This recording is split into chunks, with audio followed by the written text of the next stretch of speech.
Y nosotros entramos ya en temática, chicos. ¿Qué tenéis que contar? Bueno, pues aquí hay cositas que actualizar, unas cuantas. Voy a hacer a grandes rasgos y luego vamos entrando un poco en cada cosa, ¿vale? Pero lo primero, la liberación de rehenes que veis en el título y las negociaciones que se están llevando a cabo ahora mismo. Nos preguntamos muchas veces, ¿por qué se está retrasando tanto la invasión? Bueno, por un lado, Israel ha confirmado que se va a realizar. Ya, si luego se echan para atrás, es otra cuestión. Pero están llegando algunas declaraciones dentro del gabinete de Israel que estarían pues reportando básicamente que están presionados fuertemente por Estados Unidos como cabeza desde Occidente para que se retrase lo suficiente como para que les dé tiempo a negociar desde Qatar con los de Hamas, con el grupo palestino Gazatí Hamas, para la liberación de los rehenes. Y por ahora está surtiendo efecto. Tenemos, lo voy a decir literalmente, declaraciones del canal 12 israelí reportando al ministro de Defensa de Israel, Galant, que habría dicho en un comité de la Cámara Parlamentaria, la Knesset, sobre temas de la ayuda a Gaza que se está permitiendo, ¿no? Ahora hablaremos de eso y de si finalmente va a haber ese convoy humanitario o qué pasa. Los americanos nos han insistido y no estamos en lugar o no estamos en posición para rechazarlo. Les debemos o les necesitamos por el equipo militar y la aviación. Entonces, ¿qué se supone que podemos hacer? Decirles que no. Esas son las declaraciones que el canal 12 israelí está llevando hoy sobre el ministro de Defensa, Yoav Gallant. De modo que están prácticamente confirmando estas fuentes israelíes que el gobierno de Tel Aviv está permitiendo lo que Egipto lleva días pidiendo. Y aquí llevamos otras declaraciones de hoy del ministro de Exteriores de Egipto, diciendo que el paso de Rafah con Gaza está abierto, pero que Egipto no se hace responsable de la obstrucción que puedan hacer terceros países a la salida de los nacionales.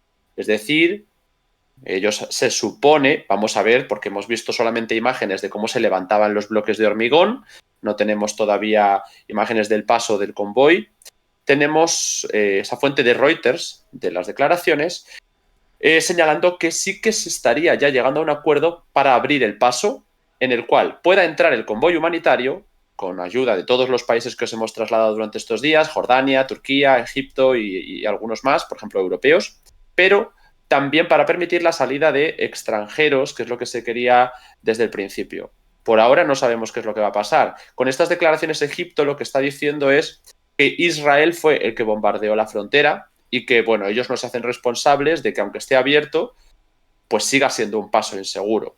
También podría ser en caso de que se quisiera evacuar a gente, pues que pudiera intervenir jamás. Pero por ahora el que ha intervenido ha sido Israel y ha sido para evitar la entrada de ayuda. Así que esa es la noticia que tenemos. Y si se está confirmando esta negociación de la que venimos hablando esta tarde, lo que tenemos es a Egipto hablando de la apertura del canal para ayuda humanitaria, Israel aceptando a regañadientes la entrada de la ayuda humanitaria a cambio del apoyo estadounidense, que es algo que llevan días bueno, pues clamando, ¿no? Ya lo hemos hablado, que Estados Unidos va a apoyar de manera cerrada a Israel, pero quiere que la invasión sea bajo ciertas condiciones. Condiciones humanitarias del derecho internacional, por ejemplo, estas evacuaciones hacia el sur, el alivio parcial del bloqueo, la entrada de ayuda que ahora encajaría con esa petición estadounidense, y por otro lado veremos si la petición también incluye que la invasión sea limitada en sus objetivos, porque esta mañana os comentábamos los nuevos objetivos que ha declarado Israel sobre la invasión, que pasarían por una primera fase de, bueno, entrada a gran escala en una zona limitada, presumiblemente en el norte, destrucción de las infraestructuras de Hamas, fase de limpieza y fase de reestructuración, en la cual ahí sí que entrarían ya las disputas internas de si hace falta ocupación del norte de Gaza o de toda Gaza y de cómo se gestiona en la posguerra. ¿Vale? Entonces ahí pues vamos a ver cómo negocian, ¿no? Por un lado, Israel ha cedido en eso, ha cedido en el retrasar la operación porque necesitan el apoyo cerrado estadounidense y eso va a estar ahí, pero bajo unas condiciones. Y mientras tanto, se habla en Qatar, que no deja de ser un país que tiene unas muy buenas relaciones con países como Estados Unidos o Francia, se habla con Hamas. Y Hamas habría accedido, después de esta apertura del corredor humanitario, a la liberación de 2 rehenes que serían nacionales estadounidenses, me parece que eran de Chicago, y que estarían en Israel, según confirman algunas fuentes locales, que ahora mismo no las tengo a mano, pero las he tenido por aquí. Vale, Bloomberg era la fuente estadounidense que hablaba de que Occidente es la que le habría convencido a Israel de poner esa pausa en la invasión, y en cuanto pueda confirmaros qué fuente es la que tenía de que los rehenes ya estaban en Israel, pues os la traigo. Pero mientras, la tengo por aquí. Vale, aquí está. El coordinador para rehenes y personas desaparecidas de Israel, Gal Hirsch, según fuentes israelíes, ha dicho en un comunicado que las 2 mujeres rehenes en Gaza están ya en territorio israelí y están siendo llevadas a una base militar para que se reúnan con sus familiares. Se supone que habían ido a uno de los kibbutz que hay cerca de la franja de Gaza para juntarse con sus familiares antes de la guerra de Sukkot que estallara, y, y bueno, pues fueron capturadas por Hamas. Ahora la vía que se está siguiendo parece ser que sería el paso hacia Egipto y desde Egipto habrían llegado a Israel.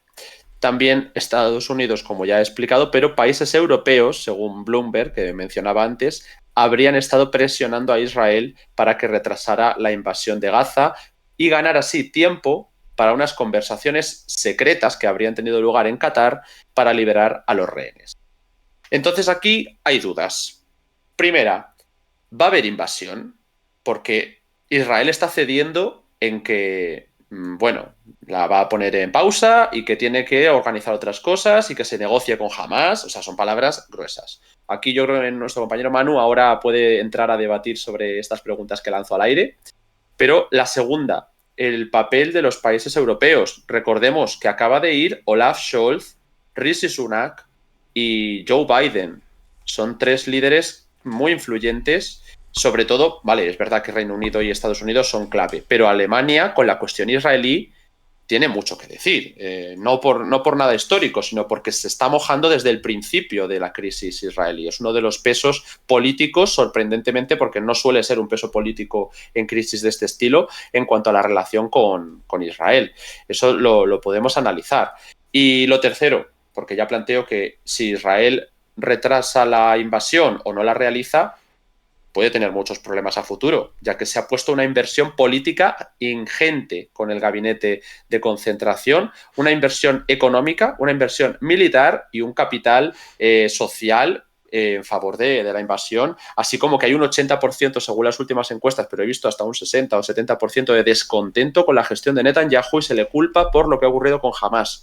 Y si no se actúa, puede volver a ocurrir. Pero la tercera pregunta que planteo, tanto si se actúa como si no se actúa, el problema palestino sigue ahí porque es un problema político y eliminando a Hamas de la ecuación, el problema palestino sigue ahí.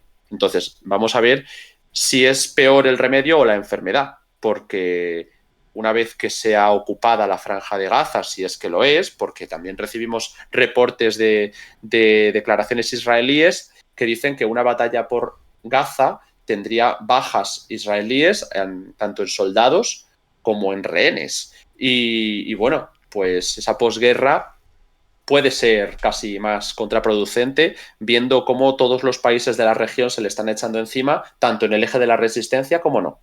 Es un poco todo lo que quería traer ahora. Manu, si quieres comentarnos alguno de estos aspectos, una visión que tengas, análisis, pues mientras voy trayendo más información, que hay más cosas, pero para el siguiente rato.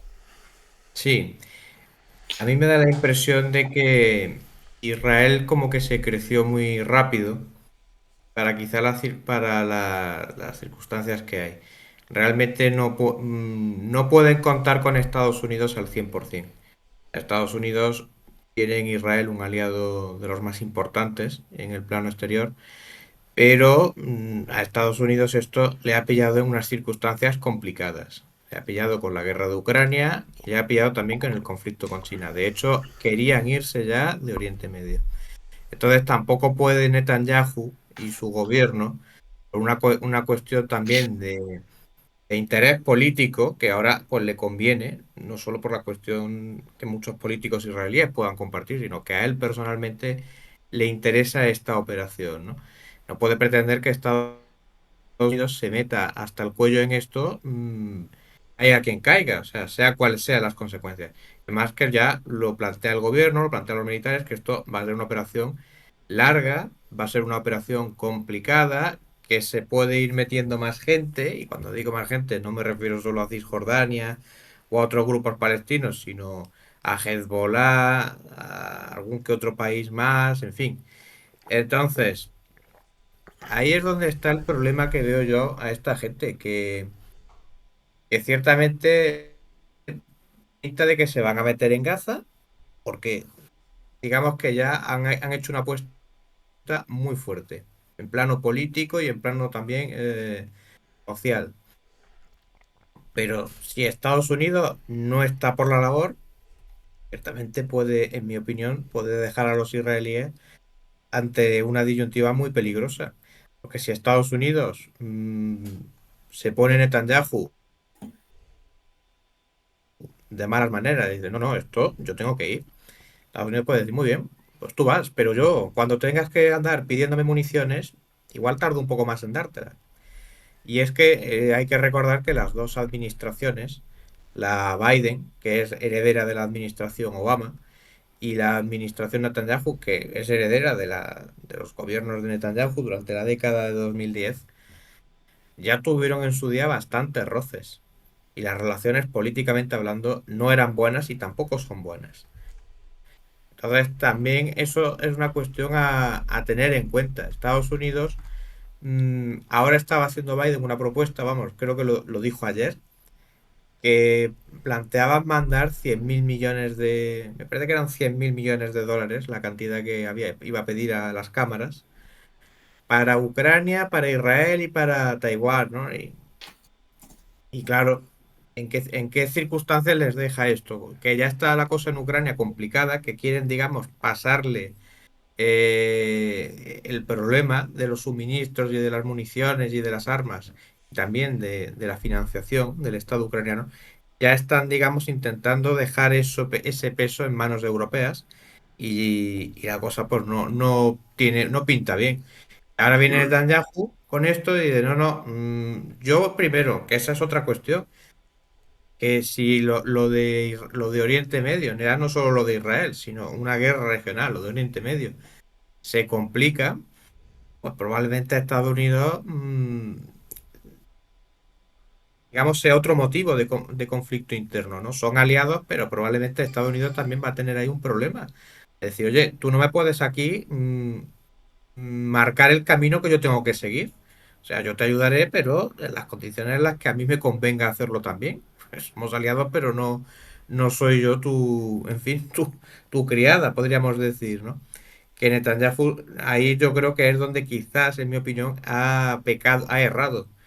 Porque yo creo que este señor ha asumido que Estados Unidos, quizás por presión de los republicanos en las cámaras, y no solo por los republicanos, que también en el Partido Demócrata hay gente que es muy pro-israelí. Yo creo que él ha asumido que bueno, pues que Estados Unidos en esto que estaba obligado a colaborar con Israel y luego por las circunstancias excepcionales, ¿no?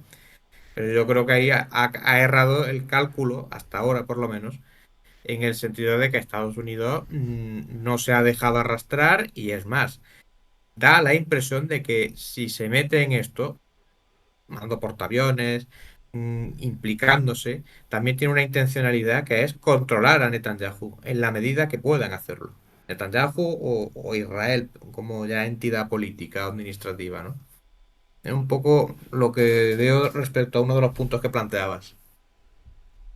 Sí, por completar, la información que has mencionado sí que serían 100.000 millones de dólares pero recordamos lo que decíamos esta mañana, ¿no? Que como con Ucrania ha habido problemas por la crisis política estadounidense de la Cámara de Representantes, se ha intentado hacer un paquete más amplio y que fuera para Israel y para Ucrania, ya que, como dices, los republicanos, que también lo mencionábamos esta mañana con la encuesta, estaban un poco más que los demócratas movidos hacia el apoyo a Israel, y así podían sacar adelante el apoyo a Ucrania que tantos problemas les estaba dando en la anterior votación. Bueno, pues estos 100.000 millones, aunque el desglose no sé si está confirmado, pero lo tengo de fuentes turcas y alguna fuente estadounidense creo que también había, ahora miro a ver, decía 60.000 millones para Ucrania, 14.000 millones para Israel, 14.000 millones más para la seguridad fronteriza con México y 7.000 millones para el Indo-Pacífico, para apoyar a Taiwán. Esa es la información que teníamos. Solo por completarlo, básicamente. Luego, pues te quería añadir una cosa, y es que el Ministerio de Interior alemán, el ministro de Interior alemán, habría dicho que van a combatir la propaganda online de Hamas y que si es necesario deportar a los partidarios de Hamas, pues habrá que hacerlo. Es un reporte que nos llega, ahora mismo no sé si es Reuters, pero bueno, no sé qué valoración podemos hacer del papel alemán aquí, ya que te tenemos con nosotros. Bueno, en este caso, ministra de Interior. Ministra. Ministra, que es del Partido Socialdemócrata. La verdad es que Alemania, hombre, con el tema israelí, por lo menos desde hace unas décadas, no digo desde el principio, porque al principio no había siquiera relaciones y no se trataban, pero desde hace por lo menos 3, 4 décadas, sí que es verdad que es un tema sensible, ¿no? Cuando Alemania, digamos, le estalla, por así decirlo, le estalla el conflicto árabe-israelí o palestino-israelí, pues claro, muchos políticos miden mucho su posición, no tanto el apoyo a Israel, sino su posición, porque a lo mejor pueden, digamos, optar por una postura de los dos a la vez, ¿no? Yo apoyo el Estado israelí, pero también Estado palestino, que es una postura cómoda para muchos políticos alemanes realmente, ¿no? Y muchos, sinceramente, también la plantean, ¿eh? No solo es una cuestión de postura. Pero luego también es verdad que cuando se está en la oposición y cuando se está en el gobierno no es lo mismo. Normalmente los que están en el gobierno suelen alinearse con Israel. Otra cosa es ya el nivel que se está viendo. Porque otras veces ha habido alineación con Israel, pero también había espacio para la crítica. Si Israel, por ejemplo, con Netanyahu, cuando los bombardeos de Gaza de hace unos años, de la última década, que hubo unos cuantos, no sé si 5 o 6, sí que es verdad que en un punto de la película, por decirlo coloquialmente, sí que es verdad que los alemanes sacaban ya la crítica, ¿no? Decir, oye, esto ya no, porque además me estás poniendo a mí en una posición complicada, ¿no? Pero han entrado muy fuerte esta vez del lado de Israel, un poco en la línea de Francia también. ¿M? Se han alineado bastante fuerte con Israel en ese sentido. Ya no es solo el partido, digamos, que lidera el gobierno, que en este caso es el socialdemócrata, también los verdes, los liberales, y luego también la CDU, que está en la oposición, que es el líder de la oposición, pues también se ha alineado con Israel. Pero llama la atención, como tú bien decías, el señalar, ¿no? De vamos a combatir la propaganda, que realmente la cosa era un poco más compleja, porque muchos alemanes han tenido una postura anti-israelí, y ahí lo quiero matizar, no es una postura antisemita. Muchos alemanes no tienen una postura antisemita. Lo que pasa es que no comparten la postura del Estado de Israel, lo rechazan sin que haya sin que medie un antisemitismo. Por supuesto, hay alemanes que son antisemitas y por tanto pues son anti-israelíes también. Entonces, digamos, meter en una misma saca, ¿no? Reducir hasta ese nivel que todo lo que está circulando por los medios, vamos, por las redes sociales alemanas, pues que es propaganda de Hamas, es un poco, en fin, un poco, un poco peligroso, diría yo. Bueno, un poco Pero lo que luego, está pasando con von der Leyen, ¿no? Y con todos estos sí, perfiles habituales, que cualquier cosa que sí, vaya contra la narrativa se mete en el saco de la propaganda, bueno, de quien sea, ahora de Hamas, pero también se ha hecho de Rusia y se ha hecho con todos, ¿no? Con mm, China incluso, bueno. sí, sí, sí. Eso lo han hecho más, a eso han jugado más los verdes, pero sí, sí, en efecto, es una dinámica que está ya ahí plenamente presente. En el caso de von der Leyen es interesante señalar, lo hablábamos hace unos días, von der Leyen está haciendo campaña política por su persona, básicamente. Esta señora no representa, podríamos decir que podría ser el caso, pero no representa a nadie de Alemania, ni siquiera representa a nadie de la Unión Europea o de lo que es Europa como concepto genérico.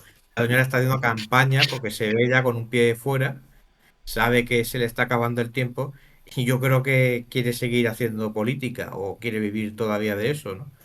Porque ella no se puede decir que sea una persona, en fin, carente de recursos económicos.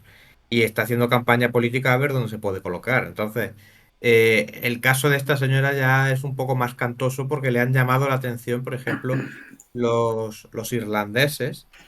Los irlandeses le han llamado la atención de que esto y no y el gobierno que hay en Irlanda no es especialmente pro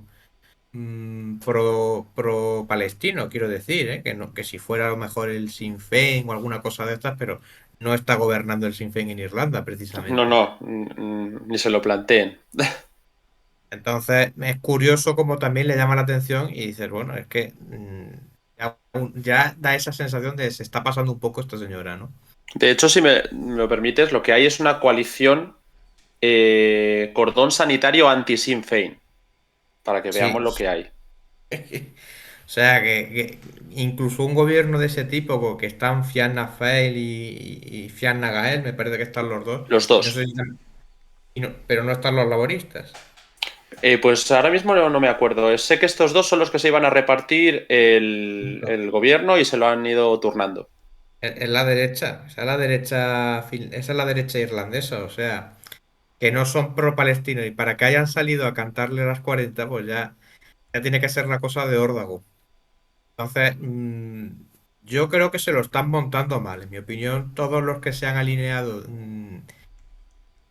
sin ser, sin haber una sinceridad pro-israelí, porque hay, digamos, sectores políticos o a lo mejor algún país, como puede ser Estados Unidos en el bloque occidental, que tienen una larga tradición pro-israelí. O sea, eso digamos que tiene una coherencia, que tiene un sentido, que ahí hay una base, que no son cuatro lobbies que están operando en las sombras. Pero en el caso que nos ocupa, Francia o Alemania no son dos países que tengan una masa social pro-israelí. Y ni siquiera hablo de los que puedan ser anti-israelíes o incluso antisemitas. Yo hablo de gente que no se identifica, aunque sea, digamos que no se identifican tampoco con Palestina, pero no hay una simpatía hacia Israel, con lo cual que tus representantes ya opten abiertamente desde el primer momento por esto, y además por una postura Ujú, bastante manifiesta, en mi opinión es un error y creo que puede ser contraproducente. Porque ujú. si luego las cosas en esa zona se complican, si Netanyahu y su gobierno que ya se lo están montando mal, meten la pata con algo, pues aquí quedan en evidencia. Por lo cual, o tienen que recoger cable o se mantienen en mitad del incendio que puedan montar Netanyahu pues como, por ejemplo, con lo que estamos viendo ahora con el bombardeo de Gaza, ¿no? O sea, es un error para mí en ese sentido. De hecho, recordad que Irlanda no forma parte de la OTAN, ¿vale? Que lleva una línea diferente.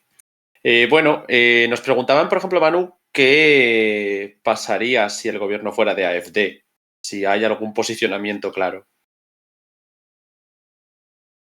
Bueno, de aquí a que AfD llegue al gobierno federal Bueno, alemán, evidentemente, pues ya habrá cambiado la situación muchísimo, pero, pero por saber un poco la posición del partido, aunque sea en la pues oposición. yo digo lo que ya he comentado en varias ocasiones. Esta pregunta que con otro formato ya nos la han hecho y os digo lo mismo que hemos dicho ya en otras ocasiones. Alternativa por Alemania, en lo que es el tema israelí, conflicto árabe-israelí, hay un sector que yo adscribo a la facción más neoliberal y más filo-anglosajona, que es pro-Israel. De hecho, hay una agrupación interna que son judíos de AfD, que se llaman así, que no es el nombre que yo les doy, es que se llaman así. Que es verdad que es un grupo muy pequeño, pero en fin, incluso tienen un grupo de acción allí dentro, de gente que es manifiestamente sionista. Pero luego está otro sector, que son los de Flügel, que se les acusa de ser manifiestamente antisemitas. Entonces, si estuvieran en el gobierno, pues podría ser una película bastante buena la que se puede liar, porque ya os digo, hay un sector que es sionista y hay otro que no. Yo diría que el que es bastante antisionista, como mínimo antisionista, yo diría que es mayoritario dentro de... No digo que sea el mayor que hay, pero desde luego es uno de los más grandes que hay dentro de Alternativa por Alemania. Entonces, no me queda a mí muy claro qué harían. Yo creo que, depende de a quién le caiga la cartera de exteriores para que rápidamente haya una bronca entre ellos. Es que os digo que así está la situación ahora mismo. Igual que con Ucrania o con el tema de Rusia, también hay discrepancias internas. No hay una postura unificada, ni mucho menos. Vale, pues Edu, creo que querías tomar la palabra. Uy, ahora, no se me escuchaba. Porque vamos a hacer una pequeña transición, ¿vale? Va a entrar ahora nuestro compañero Néstor, que se va a incorporar aquí al directo. Antes de que entre, tenemos, no sé si está ya esperándonos en sala de espera, a ver que lo confirmo. Todavía no, pero bueno, os lo comento que esto va a ser cuestión de un par de minutos. Antes de entrar con Néstor, nos ha mandado él mismo un vídeo.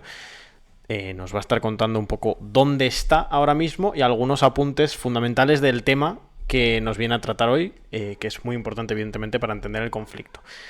Antes de eso, os recuerdo que tenemos abierta esa meta de suscripciones, 1600, nos quedan ya solamente 10, así que cualquier ayuda que nos deis aquí en Twitch es de un gran agradecimiento para que podamos seguir haciendo este trabajo y para que lo sigamos haciendo, ya sabéis, con total independencia, trayéndoos todas las fuentes y haciéndoos análisis desde el rigor y desde la independencia. Gracias, por cierto, ahora a ese donante anónimo por esas 2 suscripciones, no sabemos quién es, pero bueno, te lo agradecemos mucho. Y al resto, rápidamente, recordaros que podéis dar las suscripciones normales, le dais al botoncito y elegís la duración, podéis regalar subs si ya estáis suscritos y, importante, si tenéis Prime, si estáis suscritos a esa plataforma, las suscripciones aquí en Twitch os salen gratis, le dais al botoncito de suscribirse y nada, hay una pestañita que dice Prime, os explican todas las condiciones, pero básicamente es gratis. Y al suscribiros aquí en Twitch, los directos no se os interrumpen con los anuncios que pone la plataforma y además hacéis posible este proyecto. Y mientras esperamos a Néstor, yo voy a poner rápidamente, como todavía no está, vale, pues dejo un momento más a Ale y a Manu. No sé si tenían algo más que comentar de lo que estaban hablando mientras soluciono esto, pero bueno, en una cuestión de minutos entrará Néstor y seguimos. Sí, una cosita, porque claro, quería comentar varias, pero no quería tampoco hacer spoiler de lo que vamos a hablar ahora con Néstor, entonces lo voy a dejar para un poquito más adelante, porque eran varias las noticias, teníamos la cuestión de las negociaciones, de las visitas, y como nos preguntabais algunos por el chat, ahora, gracias a que estáis aquí en Descifrando la Guerra, pues cuando la gente os pregunte por qué se está retrasando la intervención israelí en Gaza, vosotros sabréis dar esa respuesta.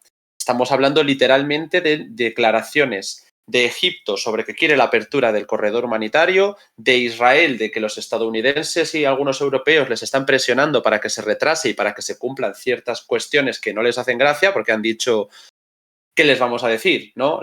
Pues habrá que hacerles. No les vas a decir que no a los occidentales cuando dependes de ellos para la aviación y ayuda militar. Entonces, pues claro, ya se está diciendo claramente que van a tener que acomodarse a las peticiones occidentales de cara a retrasar un poco esa operación o retrasarla mucho, porque ha habido alguno que ha dicho que hasta necesitarían un año para hacerlo.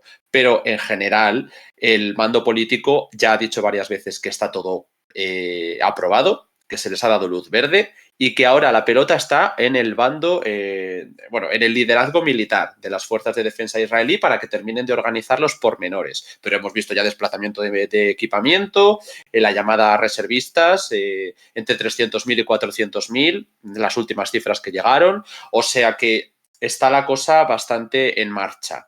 Yo, además de lo que dices en el chat, es que un año, bueno, pues a nivel político es casi como un equivalente a no hacerlo, porque tal y como está de frágil la política israelí, 5 elecciones en 3 años, pues ya me dirás, ¿no? Pero bueno, la cuestión entonces aquí no es lo que nosotros pensemos, sino lo que han dicho. Y por lo tanto, si os hemos planteado las declaraciones literales de Israel, las de Egipto, ese acuerdo que se habría dado para la liberación de 2 rehenes a estadounidenses y cómo los estadounidenses querían esperar para ver si se podía sacar a los extranjeros a través de Egipto a cambio de que entren esos convoyes de ayuda humanitaria de los países árabes y países de la zona. Y además de que eso ya estaría ocurriendo, a ver qué pasa, porque parece ser que se ha abierto el corredor, pero Egipto se lava las manos con lo que pueda pasar si lo ataca un tercer actor, presumiblemente Israel, que es el que lo atacó con anterioridad. Bueno, pues a cambio se gana tiempo para negociar en secreto, como habrían declarado algunas fuentes que os hemos traído aquí, con Qatar, ¿no? Que es el país que está haciendo de intermediario con Hamas. Y se habría dado esa liberación a cambio de esa ayuda humanitaria, no sabemos si alguna cosa más. Por lo tanto, eso explica en parte por qué se está retrasando la operación. Y ya digo que en Descifrando la Guerra os hemos traído esta noticia, además primero al Twitch, para que sepáis lo que se está cociendo, ¿no? La negociación con unos y con otros, todos cediendo con la liberación parcial de rehenes. Digo parcial porque son 2 estadounidenses y estábamos hablando de más de 200 rehenes. O sea, vamos a contextualizar. También es verdad que el convoy de ayuda humanitaria eran unas decenas de camiones cuando la necesidad es de más de centenares de camiones, que es lo que se podía dar en el pasado. Pero bueno, que son unos pasos que permiten también ganar tiempo al eje de la resistencia para posicionarse en torno a Israel y a Israel para posicionarse en torno al Líbano. Así que bueno, eso es un poco todo lo que quería señalar. No sé si tenemos ya preparado, Edu, el vídeo o la entrada de Néstor y así hablamos del otro frente que quería tocar. Aún faltan 5 Vale. minutitos. No Bueno, sé pues si yo quieres comentar algo más mientras me tanto sigo aprovechar. enrollando sin problema, Sí, no te sí, preocupes. todo Manu, tuyo. ¿quieres comentar algo sobre esto? Que es un poco lo que comentamos al principio, pero para la gente nueva, que ahora estamos el doble de personas, 1.200 personas, pues para que sepamos qué es lo que está ocurriendo. Sí, ya decía que Israel, en mi opinión, se creció un poco con lo ocurrido, ¿no? También hay que señalar que Netanyahu y su gobierno, pues las críticas que ha habido, que no se está hablando tanto de eso, pero internamente está habiendo también críticas, aunque se está optando por dejar esa parte para cuando acabe esto. Está habiendo gente que no se espera y está criticando ya a Netanyahu y a su gobierno por el fallo de seguridad que hubo, ¿no?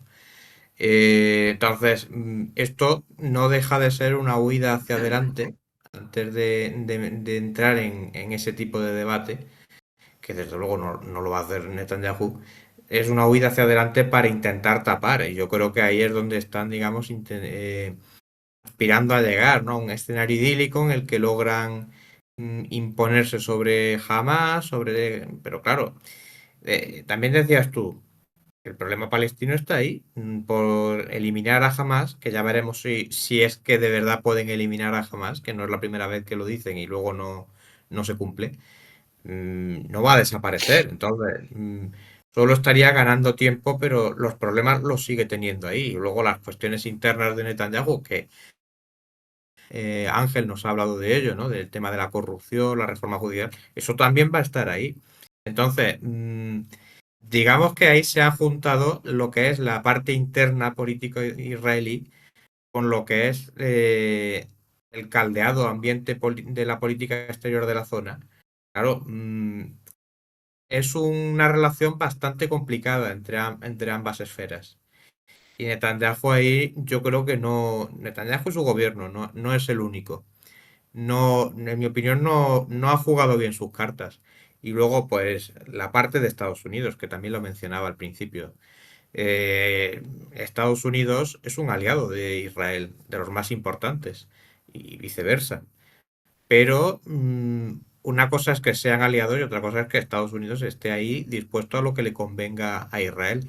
Y más aún teniendo en cuenta un hecho que es que la administración Biden, que es heredera de la administración Obama, políticamente no tiene una buena relación con Netanyahu. No la hubo en la época de Obama, que además hubo no solo mala relación, sino choques bastante fuertes, por ejemplo, con el tema del acuerdo nuclear con Irán, o también de la propia política israelí con Netanyahu, que no era compartida por Washington. Y entonces, a Washington ahora mismo esto le pilla en un momento muy complicado. No le conviene para nada que esto se acabe convirtiendo en una guerra regional. Y ya lo hemos dicho, si se invade Gaza, probablemente se desencadenará un conflicto mayor. Entonces, Estados Unidos está en esa línea de intentar evitar que esto siga escalando y eso implica, entre otras cosas, este retraso. El retraso que ya no es por cuestiones climatológicas que se dijo hace una semana, ¿no? Que es verdad que el tiempo se complicó, pero ya llevamos varios días. Y ahí es Estados Unidos quien está, entre otros, pero yo creo que de los principales, que está haciendo valer su peso. O sea, yo ahí vería lo que decía antes, veo la entrada de Estados Unidos para apoyar a Israel, pero también para intentar controlar en la medida de sus posibilidades a Israel y en concreto a Netanyahu. Otra cosa será el tiempo que logren, digamos, mantenerse en esta dinámica y si esto, digamos, se puede eternizar, o sea, se puede ya cronificar, o es solo algo temporal que puede durar una semana, dos o menos tiempo. Muy bien, Edu, ¿tenemos que hacer la transición o podemos continuar?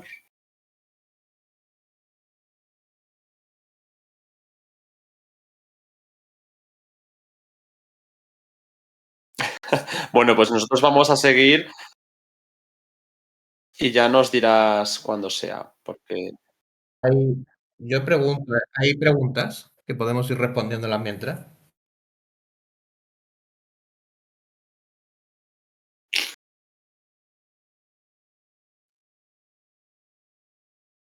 ujú,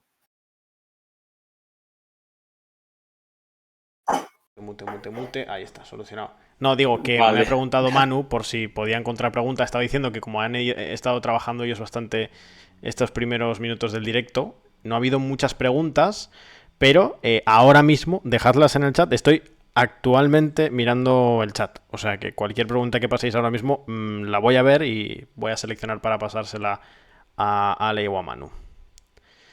Muy Preguntan bien. por la entrevista al líder de Hamas. Preguntan por la posible entrada de Hezbollah, que eso, claro, evidentemente es una pregunta muy, muy común. ¿En qué términos se daría y cuánto de probabilidad vemos de que eso suceda? Que aquí siempre decimos que lo más interesante no es tanto hablar de probabilidad, sino de qué tendría que pasar para que determinado actor entrase en el conflicto y en qué términos entraría. Bueno, esas dos de momento. El resto son un poco genéricas. ¿Se sabe algo nuevo del misil del hospital? Preguntan también. ¿Por dónde creéis que podrían entrar las fuerzas israelíes en Gaza? Vale, a ver, Os he cositas. tirado muchas, perdonad, o sea, las he No, tirado no, no, encima las así preguntas, pero... podemos coger lo que hayamos estado Egipto nos revisando. preguntan también, chicos. Ujú. ¿Y qué le Vale, hay estaría pidiendo cositas, Occidente ¿eh? a Israel? Ya está, no digo más.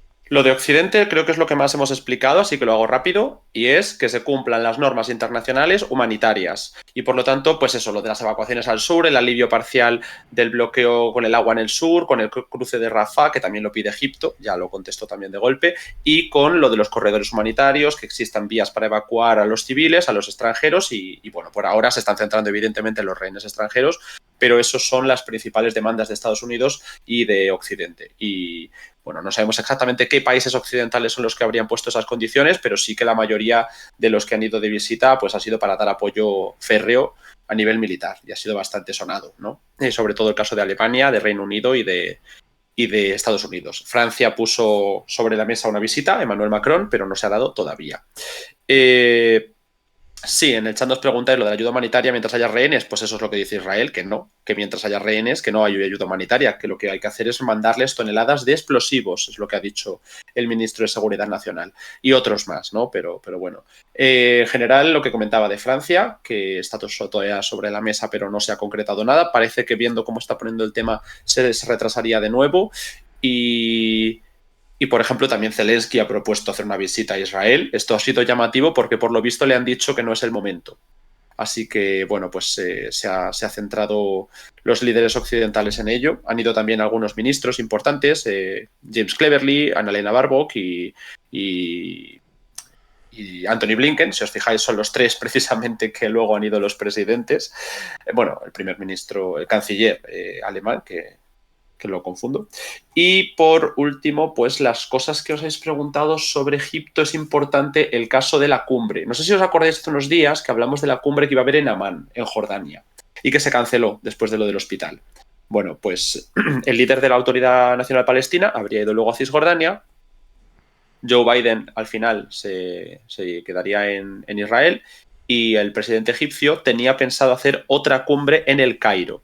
Y os comenté en su momento que Turquía estaba poniendo todo tipo de esfuerzos para que la cumbre en el Cairo fuera la que tuviera significación. Yo ya no sé quién va a ir a la cumbre del Cairo, se supone que es mañana. Así que, pues nos enteraremos muy pronto. La información que sí que hemos recibido ha sido... ¿Quién nos ha dicho que iba a ir a la cumbre del Cairo? Lo hemos visto por ahí. Bueno, os lo traeré luego. Ah, vale, aquí lo tengo, bien. Esto es interesante. El presidente de Sudáfrica, Cyril Ramaphosa, ha confirmado, o habría confirmado, porque no tengo la fuente por aquí. Vale, dicen que es de la presidencia sudafricana, las declaraciones, de ir a las negociaciones para tratar el tema de la escalada en el conflicto entre Israel y la Franja de Gaza, así como la urgente ayuda humanitaria y el apoyo para crear para retomar un proceso de paz. Y bueno, por supuesto que están muy preocupados por los ataques a civiles, el desplazamiento de personas y la crisis humanitaria en la Franja de Gaza. Sudáfrica es importante porque es un apoyo para Palestina, es uno de los cortafuegos que hay en la cumbre, en las cumbres siempre que hay de la Unión Africana. Argelia, Sudáfrica y algunos países musulmanes principalmente son los que ponen cortapisas a la presencia israelí como socio observador. Pero bueno, en general Sudáfrica, sin tener esa dinámica del Magreb, está siendo importante. Por eso también lo que ocurre ahora en Egipto es grave, porque Egipto ya ha señalado que vale, que ayuda humanitaria sí, lo que hemos explicado muchas veces de los dos corredores ante todas esas fake news, pero que no quiere refugiados masivamente. Bueno, no quiere refugiados directamente, ¿no? También lo ha dicho Jordania. Y ha subido el tono diciendo que si hay refugiados, si hay una oleada migratoria a Egipto, esto podría suponer la guerra con Israel. Y esto no se lo habíamos escuchado a Egipto en esos términos tan claros. Así que vamos a estar expectantes de lo que ocurra en esa cumbre, de quién vaya, porque yo tengo ya dudas de hasta que Turquía quiera seguir manteniendo las propuestas, porque ellos querían ir a hablar de su propuesta de 2 estados, pero con garantías de seguridad, que era como una de las propuestas estrella de Turquía. Iba a ir el ministro de Exteriores, Hakan Fidan, habló de Erdogan. Yo no sé si Erdogan iría finalmente a esa cumbre, pero bueno, era uno de los que sonaban. Si me entero de quién va, pues lo confirmaremos. Esa es un poco la noticia. Sobre el hospital, porque no quiero evitar el tema tampoco, creo que es importante, sí que los últimos reportes ya han rebajado bastante las cifras. Claro, son reportes occidentales, pero bueno, la única cifra que teníamos era de Hamás, o sea que evidentemente hacía falta tener más versiones. Tenemos, Israel por su lado había acusado a la yihad islámica, Hamás había acusado a Israel, en general el gobierno de Gaza de facto, todos los países árabes en su mayoría, yo diría que todos, porque es que al final hasta Emiratos Árabes, que era partidario de Israel, de las negociaciones y de la normalización, se posicionaron del lado de Palestina y acusaron a Israel, pero ahora han empezado a llegar un montón de investigaciones independientes de traqueadores, geolocalizadores, etcétera. Yo ya he visto 3 hoy que cuestionaban la versión israelí. Esto no significa que sea Israel, significa que cuestionan que sea la yihad islámica o que fuera tal error. por distintos casos técnicos. El de Al Jazeera me parece que puede tener algunas fallas más, porque evidentemente es partidaria, pero otras me parece que sí que son más técnicas y más acertadas. Pero luego hay otras dos que he visto que rechazan la otra versión, ¿no? De que haya sido Israel. Entonces ahí consideran que sí que es posible que se trate de algún ataque desde Palestina. Bueno, ataque, ya sabéis que se podría haber tratado de un fallo, porque justo hoy teníamos la noticia de que había habido otro ataque, que de nuevo también sería un fallo de alguna manera, israelí, sobre la iglesia ortodoxa de San Porfirio en Gaza, que es una de las más antiguas de, pues no sé si del mundo, el sitio en sí, pero la iglesia ortodoxa en sí ha sido reformada y data del año 1150. Entonces, el ataque no ha sido directamente sobre la iglesia, ha sido por esa desviación que se ha dado sobre un edificio colindante. Entonces, la iglesia está dañada, hay daños importantes, pero las muertes, que según Gaza serían 16 civiles, pues serían al lado. Como lo del hospital, que finalmente el cráter que hemos visto ha sido en el parking. Entonces, bueno, pues yo os traigo toda esta información, cada uno es libre de creerse una investigación u otra, porque habiendo 5 investigaciones, 3 que dicen una cosa, 2 que dicen otra, ahora, por ejemplo, acaba de salir la inteligencia francesa diciendo que la versión, que no hay ninguna evidencia de que fuera Israel. Claro, es que no te dicen ha sido Palestina o ha sido Israel, simplemente te dicen la versión israelí flojea por esto. Entonces igual no ha sido la yihad islámica. O la versión palestina flojea, entonces igual Israel no podemos asegurar que sea. Entonces, sabes, dan datos, pero no te pueden confirmar. Solamente te ofrecen esas declaraciones. Y bueno, pues eso es un poco lo que traíamos de las preguntas que nos habéis hecho. La cuestión de la iglesia ha sido también polémica, no ha levantado tanta polémica como la del hospital. También es una iglesia cristiana ortodoxa, y bueno, pues no ha causado esas críticas como en el mundo árabe se dio por el hospital. Pero sí que es verdad que ya se han atacado mezquitas en el pasado, que no es nada nuevo, y por lo tanto, pues la ira que se vive en la región, como os decimos, pues es algo que está ahí, y que ya es que da igual si se atacan una mezquita o 4 mezquitas, porque en los países árabes lo ha dicho el gobierno jordano. Obviamente no da igual de cara a la crisis humanitaria, pero a nivel de consecuencias políticas y sociales, el gobierno jordano ya lo ha señalado. La gente considera que ha sido Israel, y todo este tipo de discusión y debate técnico lo consideran un intento de propaganda israelí, porque en el pasado, y esa es la losa, ya habrían aclarado en distintas ocasiones que no eran ellos, y luego sí habrían sido ellos en otros ataques. Así que nada, eso es lo que tenemos por ahora. No sé si tenéis más preguntas Sí. y si no, pues pasamos a otro tema, que hay más. ¿Hay alguna más? Néstor me comenta que está con unos mini problemas vinculados al hotel, pero que ya está consiguiendo entrar. Ya sabéis que no está en España, ahora nos va a contar un poco en qué anda. Así que, bueno, enseguida vamos a poder contar con él. Nos preguntan qué se sabe de los misiles y drones enviados desde Yemen, interceptados por Estados Unidos con supuesto destino a Israel. Vale, lo primero, acabo de explicar lo de la iglesia y ya nos están preguntando si lo de la iglesia es fake. O sea, lo vuelvo a decir, que se ha dado el ataque, pero que habría caído por error en una calle distinta y habría sido en un edificio colindante. O sea, por supuesto hay daños en la iglesia, pero que no ha reventado la iglesia, ¿vale? Lo mismo que pasó con el hospital, que al principio se dijo desde Gaza que el hospital había volado, y luego la explosión había sido adyacente, ¿vale? Entonces hay daños, por supuesto, en el edificio. Es importante por la cuestión histórica que tiene este edificio para la comunidad cristiana, pero no está destruida completamente, ¿vale? Esto es lo primero. Luego, Yemen. La pregunta era, ¿qué ha pasado con los misiles, drones? Bueno, han sido esos 3 que se han lanzado desde Yemen hacia Israel en el Mar Rojo, y pues efectivamente han sido derribados por el destructor estadounidense que hay en el Mar Rojo. O sea, ahí no hay mucho que añadir.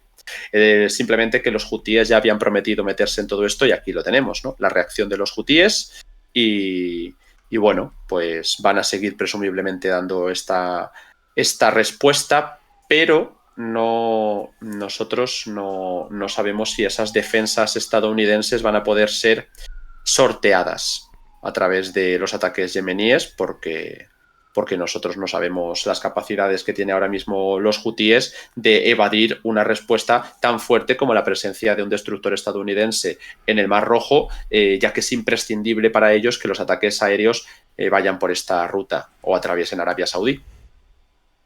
Sí, a ver, lo que planteábamos de las cifras lo hemos dicho millones de veces. Decimos cuáles son las cifras que da el gobierno de Gaza, de facto, y el gobierno israelí. Así que el que se lo quiera creer, que se lo crea, pero no estamos diciendo esta cifra es así. Así que lo que cada uno le quiera dar de veracidad a las fuentes, pero hay que trasladar esas fuentes. No hay más, no hay debate. O sea, ya está. Los países árabes se lo han creído a nivel de que, como digo, pues cuestionan que cualquier cambio en la retórica es propaganda israelí, pero es que en países europeos ocurre al revés. Hay países donde cuestionar cualquier dato israelí es propaganda de Hamás. O sea, quiero decir, no al nivel de los países árabes, pero que la cuestión del relato está ahí. Y nosotros vamos a seguir trasladando todas las versiones, porque es lo que hemos hecho en todos los conflictos y nos han podido decir de todo, pero vosotros siempre lo habéis agradecido, porque creo que es para lo que buscáis un medio como el nuestro, para que os lo contemos sin intereses políticos detrás. Efectivamente. Más cosas. Vamos a ver. Siguen preguntándonos por el hospital. Bueno, yo creo que hemos contestado insistentemente sobre el hospital y sobre la iglesia, así que las dos cosas ya. O sea, es que lo de la iglesia lo he contestado 2 veces. En cualquier caso, si justo habéis entrado y os habéis perdido esa respuesta, bueno, que este directo estará resubido en YouTube, muy pronto, mañana seguramente, así que podréis volver a escucharlo. Porque solemos repetir respuestas, pues por ejemplo, media hora después de haberlas dicho la primera vez, porque hay un caudal importante de gente que ha entrado nueva, pero esto en particular que lo acabamos de responder, pues mejor en diferido. Así es. A ver, yo sigo... Pues mira, una cosa que he visto interesante lo de Siria. Yo quiero confirmación porque no la tengo, pero ha habido algún reporte de que estaban organizando grupos que intenten recuperar el Golán. Evidentemente hemos hablado aquí ya de las dificultades geográficas, bueno, y por supuesto la complicación política tan grande que tiene Siria para lanzarse a recuperar nada. Ya bastante tiene con lo que tiene, que no son capaces de eliminar a los grupos yihadistas de Idlib, ni a los opositores pro-turcos en el norte, ni a los estadounidenses con los kurdos y algunas tribus árabes en el noreste y en el este. Entonces, meterse ahora en el Golán lo veo complicado. Pero es verdad que el caso de Siria, pues estos días hemos visto algunos reportes de eso. Para el que le interese, el artículo de nuestro compañero Pablo del Pozo explica todo lo que ahora no me da tiempo a explicar. ¿Por qué es un poco complicado, ¿no? Geográficamente, dar un asalto a los altos del Golán? Esa zona geográficamente ofrece una altitud estratégica para la defensa de Israel y precisamente por eso la han ocupado. Ningún país del mundo, salvo Estados Unidos, reconoce que los altos del Golán son israelíes. Al revés, se reconoce como territorio sirio ocupado por Israel en resoluciones de la ONU. Entonces, este territorio, bueno, pues más allá de si Siria quiere y puede, pues está controlado de facto por Israel.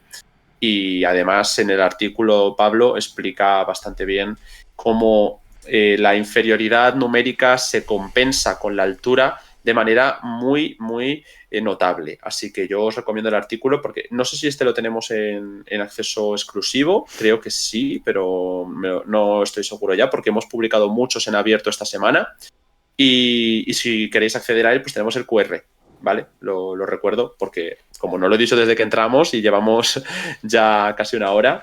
Ahí lo tenéis en grande, además. Pues para que tampoco nos digáis que lo ponemos cada 5 minutos, pero ahí lo tenéis. Es importante para nosotros y es muy útil para vosotros. Nada, ¿alguna pregunta más o tenemos paso? Pues nos preguntan por el valor hídrico de los saltos. Eso no sé si tenemos Y habría que preguntarle al compañero. Un día, como decía esta mañana, traemos a Manu, que nos hablará de todas las facciones iraquíes, y también traemos a Pablo y que nos cuente la cuestión siria y su artículo del Golán, que va a ser muy interesante para tocar muchos temas, porque al final es muy complicado también que lleguemos a todos los rincones del planeta, a todos los del equipo, y yo personalmente la cuestión hídrica pues no la he visto tanto. A ver, yo tampoco manejo demasiado de la cuestión hídrica, pero los Altos del Golán tienen como fuente de suministro el lago Tiberias, el lago Tiberias me parece que es, sí. Y de ahí han creado los colonos, mayormente, con la ayuda del Estado israelí, han ido creando una red de abastecimiento de agua y de riego por toda la zona, ¿no? O sea, eso como poco es lo que podemos decir ahora. Porque también es verdad que yo no la manejo, pero sí puedo decir eso. Genial, bueno, pues nos quedamos con esa información. Y no sé, Edu, ¿alguna cuestión más que queramos tocar? Podemos, si no, pasar al otro tema, aunque no esté Néstor, y al menos lo vamos comentando nosotros, y ya si luego quiere Sí, aportar, porque pues Néstor es está bienvenido. a punto, es que está con temas técnicos, por eso no termino de darle el paso porque está todavía con los temas de la conexión allí. Pero sí, entrad si queréis con ese tema, que como es el que me va a tocar Néstor, yo en cuanto esté os interrumpo. Eso sí. Vale. Bueno, pues aparte de la cuestión de Gaza, y como lo de Cisjordania ha seguido escalando, pero sigue todavía sin ser lo que a Hamás le habría interesado, ¿no? Una revuelta árabe-israelí en Israel y Palestina generalizada en Cisjordania. No es tal cosa, hemos visto protestas importantes, quizás sobre todo las últimas fueron al calor de la polémica por el hospital, pero no está habiendo ese resurgimiento, ¿no? de las protestas. La última cifra que os traíamos esta mañana, bueno, fue anoche. Anoche os traíamos la cifra ya de 74 palestinos muertos en Cisjordania, incluyendo todas las zonas y Jerusalén Oriental. Bueno, es una cifra que ha subido desde los 50 hace unos días, así que es grave, pero lejos de las miles de víctimas que hay en torno al frente principal de la guerra de Sukkot, que es el de la Franja de Gaza y el sur de Israel. Luego os hemos hablado de cómo cada vez más se está preparando Israel hacia la crisis que prevén con los árabes israelíes, o a armar a civiles en Cisjordania, también a armar a colonos. No lo repito ahora, lo comenté esta mañana, si alguien no ha estado, pues lo podemos hablar en otro momento, pero es importante solo señalarlo de cara a que se prevé que en el futuro, cuando se dé la invasión de la Franja de Gaza, haya vale, te interrumpo, que ya tenemos en allá... otros frentes. Te interrumpo porque ya tenemos ahí a Néstor. Voy a poner el vídeo para hacer la transición. Es un vídeo que nos ha grabado Néstor de 2 minutitos. Sirve de introducción a lo que vais a estar hablando entre los tres junto a Néstor. Y así cuando volvamos ya tengo las cámaras configuradas, ¿vale? Muy bien. Venga, pues ahora volvemos. De calma tensa podemos calificar la situación que se vive en el Líbano. A 2 semanas del inicio de la guerra en Gaza, todo el mundo mira a este pequeño estado de Oriente Medio por ser eventualmente el primer escenario de la regionalización del conflicto. El foco, la frontera sur entre Israel y el Líbano, donde desde hace 2 semanas estamos viviendo combates entre la milicia chií de Hezbollah, que controla gran parte del estado libanés, y las fuerzas armadas israelíes. El saldo, una guerra de cifras que al menos, dice el Estado hebreo, que ha dejado 5 bajas de su lado, 4 militares y un civil, y 25 del lado libanés, entre ellos al menos 7 militantes de facciones palestinas que operan dentro del Estado libanés. Recordamos que el Líbano acoge a 500.000 de refugiados palestinos. Esta situación de inestabilidad en la frontera sur hace que sea objeto de especial interés por parte de la prensa, que por desgracia no está siendo ajena a las bajas. Si hace unos días lamentábamos la muerte de un camarógrafo de Reuters, ayer fuentes vinculadas a Hezbollah aseguraban que un grupo de periodistas había sido atacado en la frontera sur, causando la muerte de un operario de cámara. Esta situación de gran inestabilidad hace que varios países occidentales hayan pedido a sus civiles que abandonen inmediatamente el país. Se está cerrando parcialmente el espacio aéreo. Incluso estamos viendo algunas evacuaciones. Es el caso de Alemania, de Arabia Saudí, de Estados Unidos o de Bélgica. Con este escenario, la situación de inestabilidad militar también lo es económica y política. El 80% de la población libanesa está por debajo del umbral de la pobreza y la situación política no es mejor. Los equilibrios que rigen el país vienen de la guerra civil libanesa, un equilibrio institucional entre cristianos maronitas, musulmanes sunitas y chiitas, un equilibrio que se ha hecho imposible desde hace 3 años, que hace que el gobierno sea interino y que Beirut no afronte con una sola voz el escenario que se abre ahora incierto tras el inicio de la guerra en Gaza. Todos los ojos miran a Nasrallah, al líder de Hezbollah, que todavía no se ha pronunciado, aunque las fuentes locales afirman que una incursión terrestre de Israel en Gaza sería el detonante del estado de guerra. Si a día de hoy se viven escaramuzas en la frontera sur, afirman fuentes afines a Hezbollah que la incursión en Gaza haría que se desatase, y cito textualmente, un infierno. Desde Beirut, para Descifrando la Guerra, Néstor Prieto.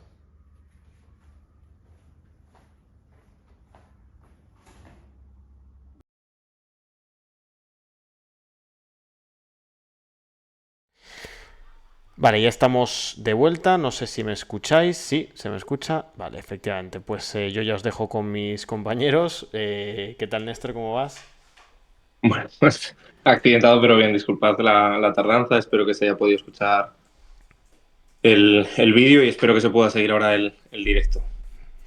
Pues ya nos contarás cómo vas, por dónde vas, si le quieres contar un poco a todo el mundo algo más de la experiencia. Y nada, os dejo aquí que contéis vuestras cosas y que nos actualicéis un poquito todo. Pues Bueno, sí, muchas pues- gracias. Pues nada, yo muy breve, también para preguntas. Estoy casi recién aterrizado en Beirut. Voy a estar en el Líbano un periodo largo. En principio, con un desplazamiento al sur. Vamos a ver hasta qué grado se puede hacer. Y bueno, pues es verdad que tenemos una agenda complicada porque la situación es bastante tensa ahora mismo aquí. Es una tensión libanesa, me dice la gente. Es una tensión de que bueno, pues están acostumbrados a vivir a bailar en el borde del volcán. Me decían, ¿no? Que es una expresión libanesa para esto. Están mentalizados de que va a llegar la guerra. Yo estoy, la verdad, en un barrio chií. Estoy en una de las zonas de Amal y de Hezbollah. Y en los barrios sunitas y chiitas, en lo que he podido visitar y hablar con la gente, pues hay un convencimiento de que va a llegar la guerra y además hay una motivación enorme. He podido visitar por encima algunos campos de refugiados palestinos, que es, bueno, yo creo el primer artículo que voy a intentar escribir, el primer reportaje. Allí hay una devoción auténtica, hay un convencimiento de la necesidad de que escale la guerra.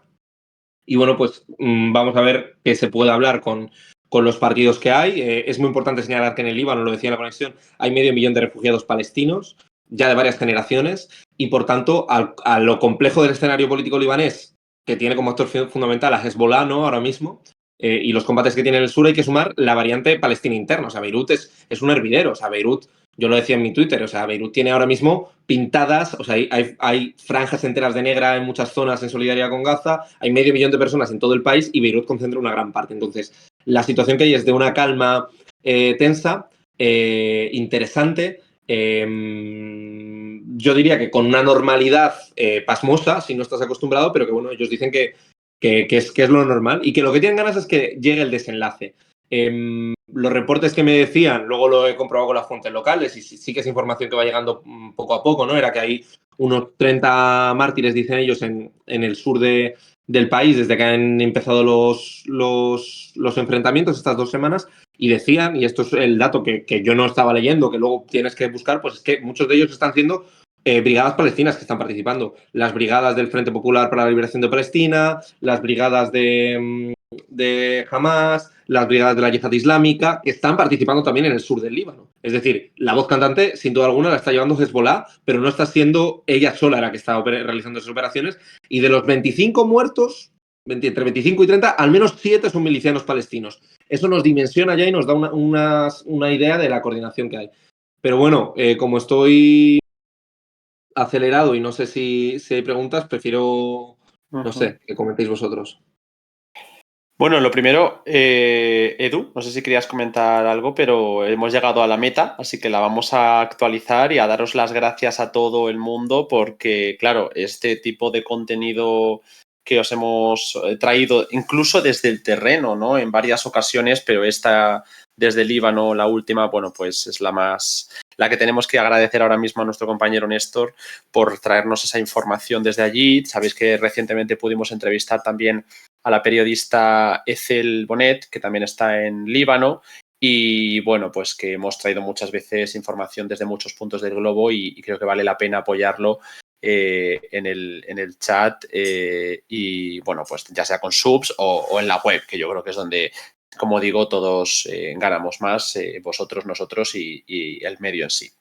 En fin, por no enrollarme, quería comentar la cuestión del Líbano contigo, Néstor, porque hemos estado hablando de la cuestión de Gaza, hemos estado hablando de la cuestión internacional, de la cuestión interna israelí, y aunque hay una pequeña noticia que quería traer de Cisjordania, hay simplemente un reporte de un incidente, un ataque sobre un checkpoint al sur de Nablus por parte de las Brigadas de Mártires de Al-Aqsa, que es el brazo armado de Fatah. Con lo cual, bueno, pues vemos que, aunque yo sigo insistiendo en que no es el nivel de escalada que buscaba Hamas, pues sigue habiendo incidentes constantemente en Cisjordania. Pero lo que nos faltaba de terminar de estos frentes de cara a la guerra, en el momento en el que estalle la invasión o no, es el frente del Líbano, en el cual os hemos contado que se han evacuado una veintena de localidades al sur de la frontera, en el lado israelí, en torno a un marco de 2 kilómetros, 4 ampliado para la zona de exclusión, y que durante la tarde de hoy se han estado confirmando una serie de ataques cruzados desde el lado libanés por parte de Hezbollah con misiles guiados antitanque y por el lado israelí respuestas con ataque de artillería. Bueno, digo respuestas, pero respuestas cruzadas, porque al final ya es imposible saber quién ha empezado primero, teniendo en cuenta que desde el día 7 que estalló la crisis de la guerra de Sukkot, se han estado calentando el ambiente entre Hezbollah y el ejército israelí, acusando a Hezbollah de estar detrás de los ataques que llevaba a cabo la yihad islámica palestina desde los campos de refugiados y la zona al sur del Líbano. Entonces, Néstor, esta es la noticia que teníamos de hoy. Hay algunas fuentes sin confirmar todavía que hablan de que podría haber bajas en ambos bandos. Yo por lo menos he visto alguna que decía que Al-Arabilla, que no era demasiado, no había acertado demasiado en otros casos, pero que decía que había 2 muertos israelíes. Pero bueno, como ya llevamos unos cuantos durante estas semanas, pues simplemente comentar la escalada, comentar las implicaciones políticas que nos puedas traer y cómo lo ves desde allí, ya que has estado cerca de esos campos de refugiados. Sí, he podido entrar en alguno de ellos, en 2 de ellos. La idea es volver. Y bueno, en concreto con la escalada que comentas, lo primero que señala la gente del entorno político de Hezbollah es que dicen que Israel está mintiendo con las cifras, ha reconocido 5 bajas oficiales. Lo que comentaba un poco en el reporte, 4 militares y un civil, dicen que es falso, ¿no? Y precisamente es curioso porque ellos te dicen que las 1.500 bajas israelíes en territorio del entorno de la Franja de Gaza no lo dan por bueno, que creen que son cifras exageradas, pero dicen que aquí precisamente las están disminuyendo. Los incidentes que está habiendo, ellos reportan que está habiendo ataques muy importantes también de bombardeos, que no solo intercambio de artillería por parte de Israel, y además ponían un poco el foco, decían en que ayer habían matado a otro periodista, que ya irían 2 con el de Reuters y que por tanto sí que es una zona bastante caliente. No hay cifras oficiales de cuánto está siendo el desplazamiento interno de población libanesa, pero bueno, pues a mí me estaba diciendo la gente que estaban llegando a los campos, a Shatila, que estaban llegando a Arzik, que estaba llegando la población del sur a Beirut y que estaban allí relocalizando a parte de la población palestina y de las aldeas libanesas que había. Yo en general lo que percibo, lo que me ha dicho la gente, como digo, es todavía muy superficial porque no me he hecho a la ciudad, pero bueno, sí que he tenido conversaciones interesantes, es que hay una cierta prudencia por parte de Hezbollah, que tiene muy claro que tiene unas líneas rojas, pero que no va a escalar y no lo ha escalado todavía porque está esperando a sus líneas rojas. Dice la invasión terrestre de la Franja de Gaza, dice que se vea comprometida la capacidad de Hamas, ¿no? Operativa. Entonces, bueno, pues hay esa especie de calma tensa. Yo diría que lo más sorprendente es el convencimiento, como digo, que tienen en que va a llegar la guerra y en los campos de refugiados palestinos y en el entorno de Hamas de Hezbollah, perdón, hay una convicción total y hay una voluntad y todo el mundo está esperando, ¿no? Tú preguntas y nadie te dice que está esperando Teherán, pero bueno, evidentemente probablemente sea esto, pero nadie lo dice, pero todo el mundo dice que estamos esperando a que hable Nasrallah. Y Nasrallah es verdad que no tenía ningún pronunciamiento oficial, ¿no? Me decía mucha gente aquí, me decían algún periodista, alguna gente tal, dice Nasrallah nunca habrá paja. cuando habla Nasrallah, cuando habla el líder de Hezbollah, es porque algo va a pasar. Y me hacían una comparación muy curiosa que yo no la conocía. Me dicen que, bueno, que Hamas en la Franja de Gaza convoca Viernes de la Ira y hace declaraciones muy rimbombantes Ismail con mucha frecuencia, pero que no es el caso de Hezbollah. Que Hezbollah cuando se pronuncia es porque es algo serio. Entonces se está esperando y que cuando salga Nasrallah, cuando haya un pronunciamiento oficial, va a ser porque ya efectivamente estamos en estado de guerra. Y decían literalmente que va a haber una situación de infierno. Bueno, yo los veo muy grandilocuentes, les veo muy guerreros, les he visto muy inflados.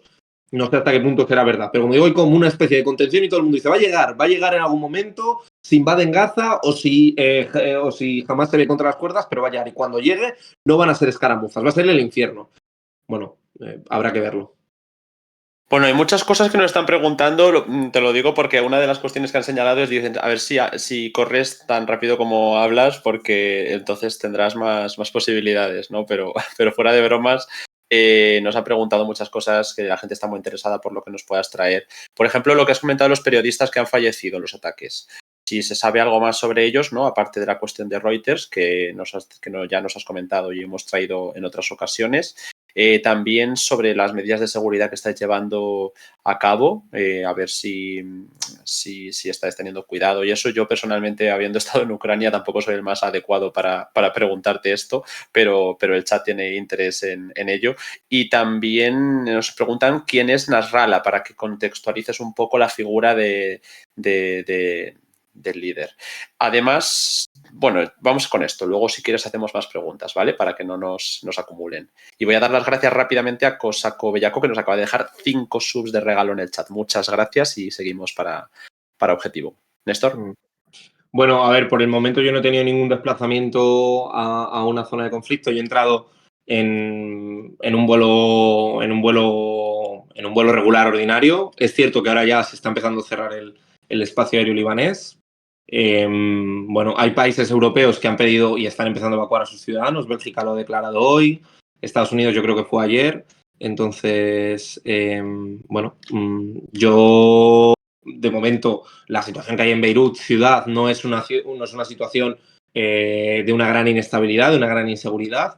Yo estoy sorprendido porque estoy alojado en un barrio, digo, dentro de los prejuicios, yo he viajado bastante, he estado en Argelia, he estado en Marruecos, he estado en buena parte del norte de África, pero bueno, hay una imagen de, yo evidentemente no voy a justificar ni a legitimar porque además no tengo la conciencia, pero me sorprende, yo estoy viendo, estoy ubicado en el barrio chiita y es verdad que no solo ves cierta calma, ves varios checkpoints, ves a gente uniformada, ves a los militares, pero bueno, quiero decir, he visto quiero decir, porque es una distorsión. Yo lo tenía claro, pero no tenía claro que iba a ser así. Ves a mujeres sin velo, ves una normalidad bastante aparente en mercados, etcétera. Por ahora, en Beirut no hay medidas excepcionales de seguridad. Cruzar los checkpoints, que eso lleva siendo así desde hace mucho tiempo, ¿no? Por la división sectaria en los barrios, para pasar a un barrio maronita o para pasar a un barrio suní o chií. Y bajo al sur, pues extremaré las medidas de seguridad. Como Alejandro tampoco puede dar lecciones al respecto, menos mal que no me vas a hacer repregunta, porque entonces ahí me pones... No voy a hacer repregunta, no voy a hacer repregunta. ¿Qué se puede decir de Nasrallah? Bueno, pues Nasrallah es la autoridad política y religiosa de Hezbollah. Hay que tener en cuenta que la guerra civil libanesa deja un equilibrio político tripartito entre las fuerzas cristianas maronitas, cristianas sunís y cristianas chiitas. Y en ese equilibrio, Hezbollah, que hasta ahora tenía un estado paralelo, con un control muy importante del sur del Líbano, tenía en Nasrallah una guía política y espiritual.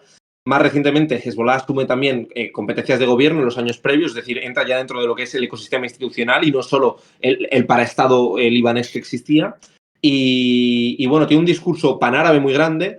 Hay que destacar que yo no le he visto ni a los militantes de Hezbollah les he visto una actitud sectaria en lo religioso. Ellos hablan de la necesidad de unirse en torno a la resistencia palestina, sin diferencias entre sunitas y chiitas sustanciales. No les he visto ese discurso sectario. Y por tanto, bueno, pues por eso dan la importancia de Nasrallah. Es un líder muy mayor, es un líder omnipresente, por aquí por las calles ver los carteles, y es un líder, como digo, que tiene ese componente religioso. Entonces, tiene una mística de poder que todo el mundo dice, bueno, hablará Nasrallah, y cuando hable Nasrallah es que va a ser importante, ¿no? Y lo otro que se decía es que estaba abriendo por aquí el reporte que lo tenía, bueno, precisamente ayer en un convoy de prensa que estaba en el territorio, 7 personas estaban cerca del puesto de Alab y los israelíes atacaron con ametralladoras, lo que provocó la muerte de un periodista e hirió a otro. Y decía el reporte de Hezbollah que considera que esta agresión es una continuación de los crímenes previos contra profesionales y medios del Líbano y Palestina con el objetivo de evitar que trasladen la verdad. Bueno, hay que tener en cuenta que ha habido 2 incidentes. El primero fue el asesinato de un periodista de Reuters, que quedó grabado todo ese incidente. Este otro, yo no he visto ninguna imagen, pero sí que es cierto que ha salido el reporte. Y luego otro incidente que yo creo es reseñable en el sur del Líbano, que fue contra la Fuerza Interina de Naciones Unidas para el Líbano, que cayó un misil, ahí hay un contingente español, la Extremadura 9, si no me equivoco, la división Extremadura 9, y ha caído allí un este. Entonces la zona sur del Líbano es una zona de mucha intensidad, pero bueno, por el momento, como digo, no es de guerra total. Entonces, bueno, yo no sé si he respondido a las 3 preguntas que me habías hecho. Sí, Alejandro. pero justo te has metido en la siguiente que teníamos, que es sobre la UNIFIL. Primero sobre la misión de la ONU en Líbano y después concretamente sobre el contingente español. Si has tenido alguna información, algún acercamiento o qué nos puedes contar sobre ellos para contextualizar cuál es su mandato o no sé, alguna información para contextualizar sobre todo al canal. Bueno, yo he pedido reunirme o ver qué se puede hacer con la UNIFIL. Ya los correos que hay pues no son como muy esperanzadores tampoco, quiero decir, la situación es muy delicada, el despliegue que tiene por lo menos el contingente español es justo en la frontera sur, entonces teniendo en cuenta eso, yo no creo que vaya a haber un despliegue, un repliegue de ningún tipo de la Fuerza de Naciones Unidas, pero sí que parece probable que sufran nuevos ataques, o por lo menos dicen lo que yo estaba leyendo de lo que respondían y demás, que es una zona de ataques, que no descartan que pudiesen tener más incidentes. Entonces, bueno, al respecto no puedo decir mucho más. No sé si tú tienes algún dato. Yo digo, el único incidente que hubo fue un misil israelí que cayó, que no tuvo ningún tipo de impacto humano. Y bueno, como digo, es una zona de conflicto. No parece que estén habilitando a la entrada de prensa ni de ningún otro. Ni de ningún otro esto. Y bueno, lleva desde los 80, si no me equivoco. Ya la guerra civil libanesa del 2000, de los 90 y del 2000 ya estaba. Y bueno, la idea es un poco garantizar la estabilidad en la zona sur, que es la zona caliente, que es la frontera entre el Líbano e Israel, el contingente que tiene. Bueno, muchísimas gracias también ahora a R. Atitot, que nos ha dejado otras 5 subs en el chat. De verdad que estáis superando todas las expectativas ya que podíamos tener para el blog, que la verdad, no sé, muchísimas gracias. Yo os las tengo que dar porque gracias a vosotros podemos hacer este tipo de conexiones, este tipo de contenido, el estar pues por tercera hora ya aquí o cuarta, ya no sé cuántas hemos hecho hoy. Y poder contar también con los compañeros, ¿no? Bueno, en los que no quiero insistir demasiado, tenéis el QR en la esquina, luego lo ponemos en grande, el que quiera apoyarnos más fuertemente puede hacerlo ahí y sobre todo porque nos llega más del porcentaje que os toca y también porque bueno, a vosotros también os ofrecemos muchas más cosas. Si ahora Néstor pudiera hacer alguna crónica, pues mira, es un contenido maravilloso que vamos a poder ofreceros en la página web y que vosotros podréis recibir. Intentaremos hacer ese balance que hemos estado haciendo, ¿no? Manteniendo algunos artículos en abierto, otros artículos exclusivos para vosotros y que si queréis acceder en el QR podréis tener todos. De acuerdo, y si no, bueno, pues si queréis agradecer que estemos dejando en abierto todos estos contenidos, pues también os lo agradeceremos si pincháis aquí. Muchas gracias en general, ¿vale? También ahora no voy a entrar con todas las personas que están dando las subs. Caucor, por ejemplo, el último que ha llegado, muchas gracias por no cortar a Néstor, que está siendo muy interesante lo que nos tiene que contar. Así que nada, no sé si nos puedes adelantar alguno de tus próximos pasos por Líbano o es mejor no hacerlo y ya nos contarás en esos vídeos y crónicas y a ver si en algún streaming coincidimos más a menudo, que seguro que es muy enriquecedor todo lo que nos puedas traer. Cuéntanos también si quieres alguna cuestión sobre el gobierno libanés, si has visto alguna declaración o alguna cuestión. Yo animo mientras al chat a que nos deje preguntas para ti y mientras, pues solo eso, repasar la cuestión política porque el gobierno y el presidente, bueno, pues están fuera de mandato o están en funciones y lleva el país en un desastre político años, ¿no? Entonces, bueno, lo que nos quieras aportar es bienvenido. Bueno, yo hablando con algunas personas, lo más destacable es el auténtico miedo que hay, sobre todo en el sunismo político y en las facciones maronitas, de que se desestabilice el país. Porque realmente no hay una posición gubernamental, hay una posición gubernamental interina de llamar a la desescalada, de que evidentemente son los primeros interesados, pero como tú bien dices, o sea, yo creo que son 3 años ya con el gobierno interino, con la salida de la familia Hariri, entonces no hay ningún tipo de equilibrio político ahora mismo. Como el gobierno está interino, realmente obedece a intereses particulares. Y la política que está llevando a cabo Hezbollah, que amenaza con llevar al Líbano al estado de guerra, todo el mundo te lo dice, no es la política del gobierno, es un gobierno disfuncional, pero que evidentemente todavía tiene unos equilibrios para mantener una estructura en el Estado, pero realmente no hay una capacidad de influencia ni de incidencia. Hezbollah va con una agenda propia. Hezbollah representa a la facción mayoritaria del chiismo en el Líbano, pero, ojo, bueno, hay grupos sunitas que apoyan a Hezbollah en su campaña de resistencia frente a Israel, hay otros que no, pero sobre todo hay un miedo generalizado. Como digo, realmente la guerra en el Líbano, esto pasa un poco como con lo que estamos hablando de Israel y de Palestina. Gaza no es toda Palestina, jamás no es toda Palestina. Eso sí, las consecuencias son evidentes, ¿no? O sea, no podemos hablar de que sea toda Palestina, pero bueno, efectivamente en Cisjordania, desde que han empezado los incidentes, hay 100 muertos. Entonces, el riesgo es, y hay un miedo real, de que la inestabilidad en el sur se extienda a todo el país. El Líbano a día de hoy tiene un 80% de tasa de paro. Yo, por ejemplo, aquí me estoy encontrando con unos problemas enormes. Traje mucho efectivo, pero no funciona el dinero. Hay un corralito bancario espectacular. Hay unas dificultades de conseguir dinero líquido enorme. No se aceptan pagos con Visa, no se aceptan pagos con tarjeta, corren distintos tipos de cambio. Entonces, bueno, en todo ese escenario es lo que digo, el miedo que hay es que realmente no hay un gobierno, no hay una oposición gubernamental, todo el mundo espera que esto no escale y que si escala, Hezbollah, la implicación de Hezbollah en la guerra no desestabilice al Líbano.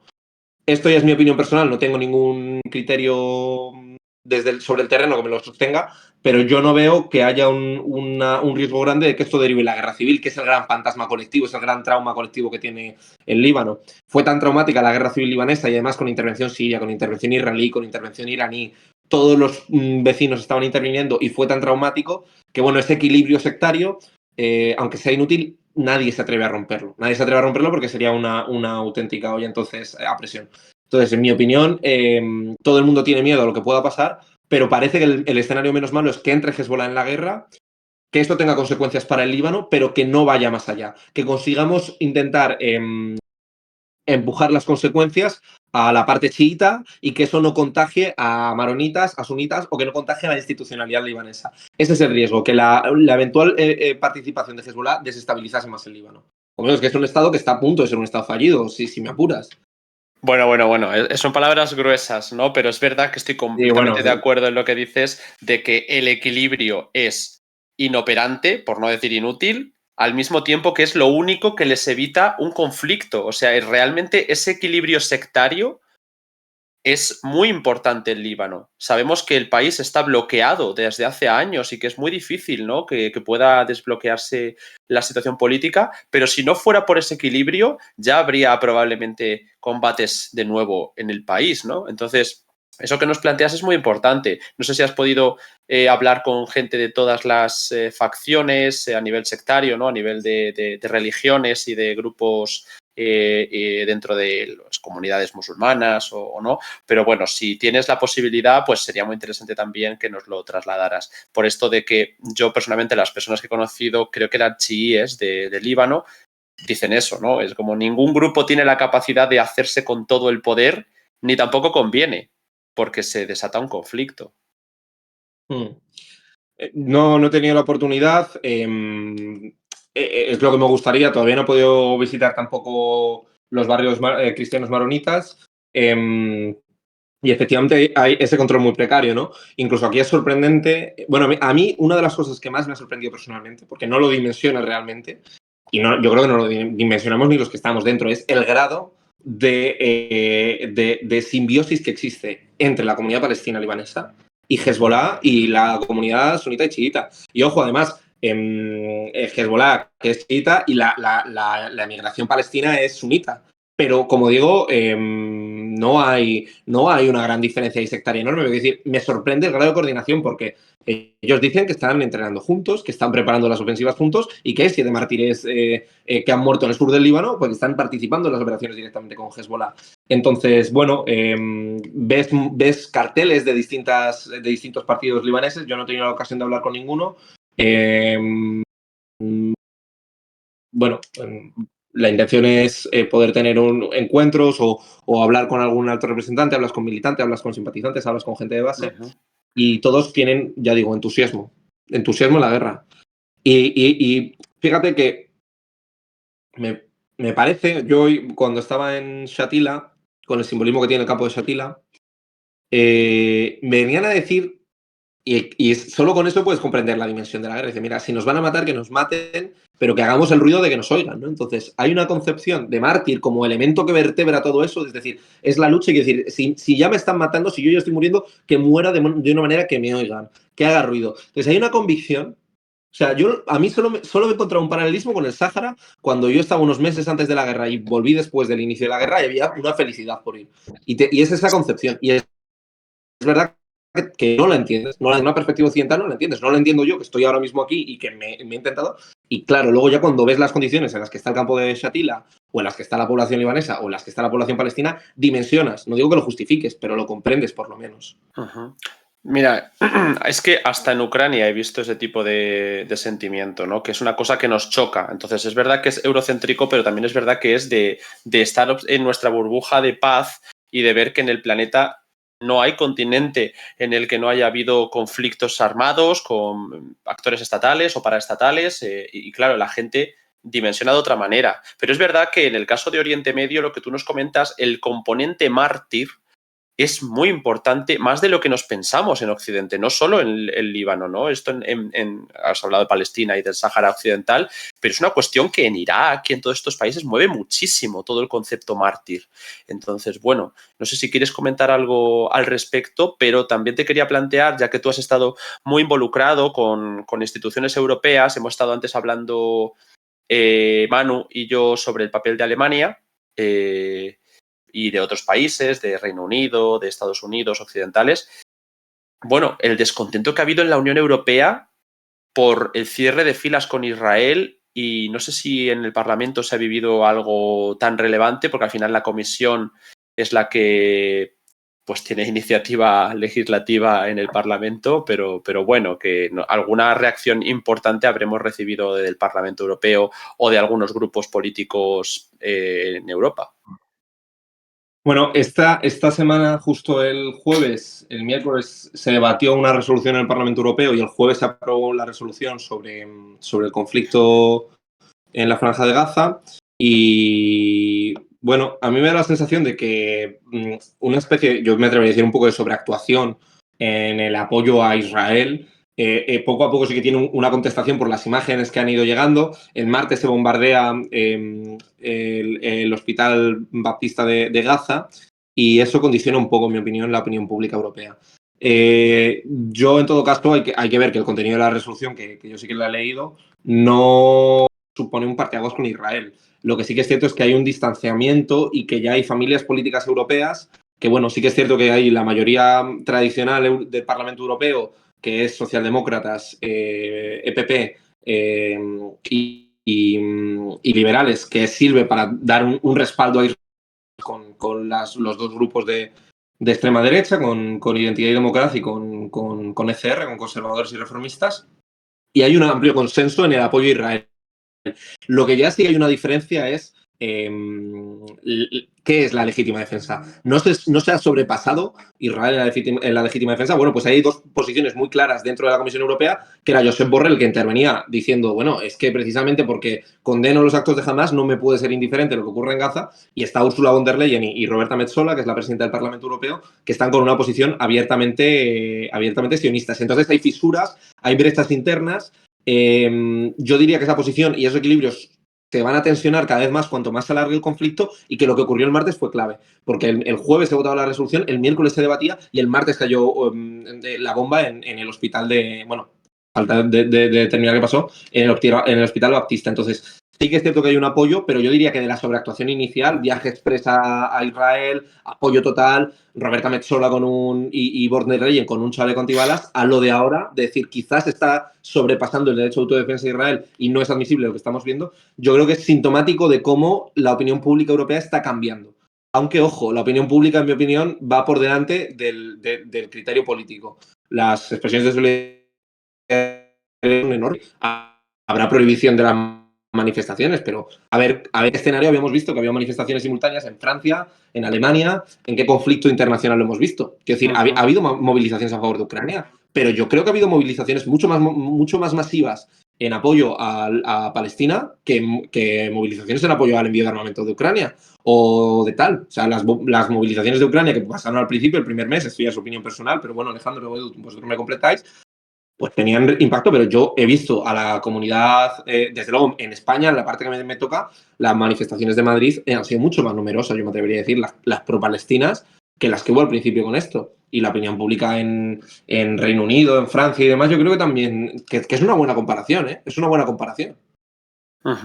Sobre todo también porque la postura institucional era pro-ucraniana, ¿no? Y aquí la postura institucional no es pro-palestina. Entonces, pues ese tipo de movilizaciones en las calles tienen un sentido diferente, ¿no? Y tiene un sentido más de intentar mover dinámicas que en el otro caso estaban ya más que favorecidas. Pero lo que quiero señalar con esta cuestión, lo primero, aclarar de nuevo al chat.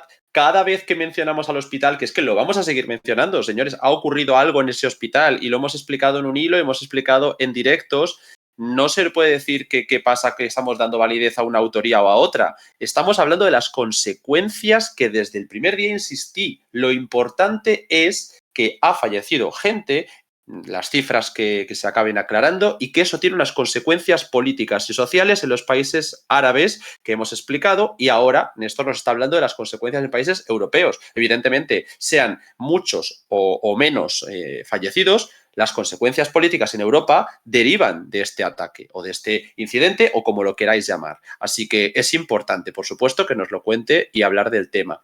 Ahora también te quería plantear qué capacidad tiene la Unión Europea de mover algún tipo de dinámica, porque hoy justo hemos sacado el artículo de nuestro compañero Pablo, en el que explicaba que la Unión Europea era un actor irrelevante en la crisis de Palestina e Israel, de cara, bueno, pues a que, como ya viene ocurriendo hace tiempo, Estados Unidos lleva el liderazgo político, pero hemos visto declaraciones alemanas y británicas bastante fuertes.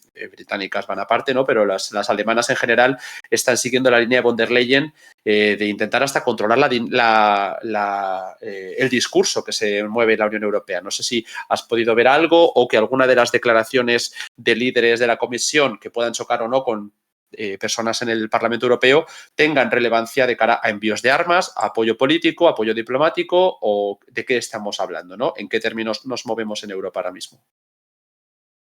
Bueno, yo me encontraría más en las tesis de Pablo, no he tenido ocasión de leer del artículo, pero creo que la capacidad de influencia de Europa es irrisoria, sobre todo porque Estados Unidos se ha encargado de blindar los intereses israelíes. Yo creo que Israel no precisa del respaldo europeo, sabiendo que tiene el respaldo estadounidense. Entonces, quiero decir, la presión que podría decir, bueno, es que el apoyo europeo es determinante para poder llevar a cabo mis intereses, pues relativiza tu peso. Pero si encima tu peso, es decir, tu peso ya es relativo porque ya tiene un gran valedor Israel, no depende de ti. Pero es que si además el peso, la influencia que tú puedes tener no es contundente en una única dirección, ves que hay fisuras y demás, pues bueno, yo creo que bueno, no hay un mensaje por lo menos claro, no hay un mensaje unívoco. Hay un mensaje que en mi opinión es contradictorio. La prohibición de movilizaciones en Alemania, en Francia o en Reino Unido en distinto grado con las críticas de Borrell, con las manifestaciones que hay en la opinión pública, no dan una sensación de unidad, porque por supuesto no hay una sensación de unidad. Y sobre todo, yo repito, mientras Estados Unidos mande 2 portaaviones allí, que van a servir para neutralizar al eje de las resistencias, en mi opinión, yo no veo, no sabería imposible que bombardeasen Líbano o incluso el territorio palestino, pero sí podrían hacerlo y van a hacer seguramente en Siria, en Irak, ¿no? Es mi criterio, ¿no? En Yemen igual, si se calientan. Bueno, pues entonces Israel no precisa de la Unión Europea y además, como digo, la Unión Europea no tiene una única arma. Bueno, ya se ha dado ese ataque para derribar bueno, pues el que ha lanzado los hutíes desde Yemen, y se han dado ataques, aunque han sido en este caso más israelíes, sobre Siria e Irak, y Líbano, por supuesto, que lleva siendo bombardeado un tiempo, ¿no?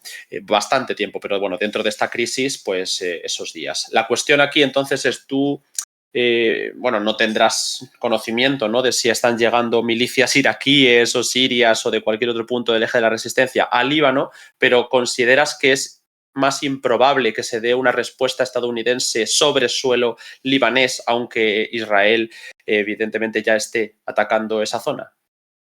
Bueno, yo aquí no tengo ningún tipo de prueba, es más un poco la intuición. Yo creo que el Líbano, por la precariedad que tiene, una intervención extranjera de ese calibre puede desestabilizar mucho. Ayer hubo movilizaciones en frente a la embajada estadounidense en Beirut, que se disolvieron violentamente, que han dejado varios heridos.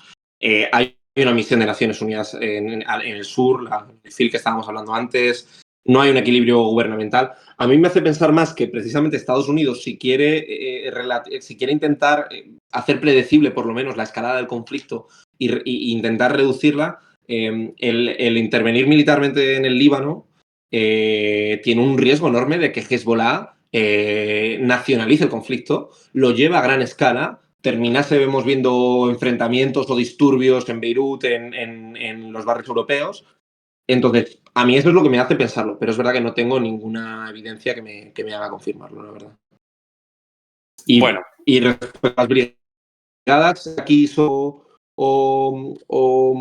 sirias, yo no tengo ninguna información, pero sí que es cierto que todo el mundo, cuando te habla de la resistencia, que es el término con el que ellos lo usan aquí, ¿no? Que muchas veces hablamos de proxy en términos europeos o de los aliados de Irán o de tal. Aquí es la resistencia, ¿no? Además no hablan del eje, hablan de la resistencia, ¿no?